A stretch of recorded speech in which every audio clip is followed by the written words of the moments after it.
একটা পারফেক্ট ছবি তোলা কি অনেক বেশি সহজ? উত্তর হচ্ছে না। ছবি আমরা অনেক তুললেও পারফেক্ট ছবি দেখা যায় হাজারের ভেতরে বা ১০০-র ভেতরে একটাই আসে। একটা সুন্দর ছবি তোলার জন্য কতটা এফোর্ট দিতে হয়। প্রথমত মেকআপ, সাজগোজ সেটা আলাদা।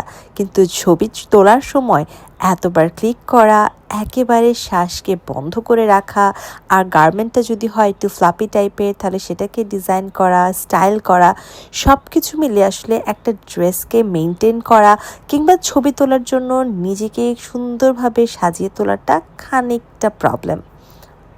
তো সেদিন সাজুগুজু করে আমি গিয়েছিলাম গ্লোবাল স্টার অ্যাওয়ার্ডে এবং এই সুন্দর আউটফিটটা আমি নিয়েছি রাধাস ফ্যাশন থেকে। তাদের ওখানে খুব সুন্দর সুন্দর গাউন পাওয়া যায় এবং আরও অন্যান্য ধরনের আউটফিটও তোমরা খুঁজে পাবে।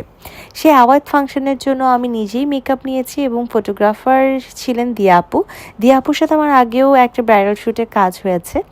সো আপুর সাথে কাজ করে খুবই ভালো একটা এক্সপিরিয়েন্স। উনি জাস্ট ছবি তোলা শুরু করলে ইচ অ্যান্ড এভরি ছবি পারফেক্ট হয়।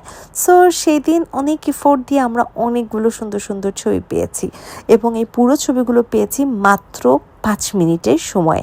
অর্থাৎ দিয়াপু জাস্ট ৫ মিনিটের জন্য আমার ছবি তুলেছে আর আমি অনেকগুলো সুন্দর ছবি পেয়েছি।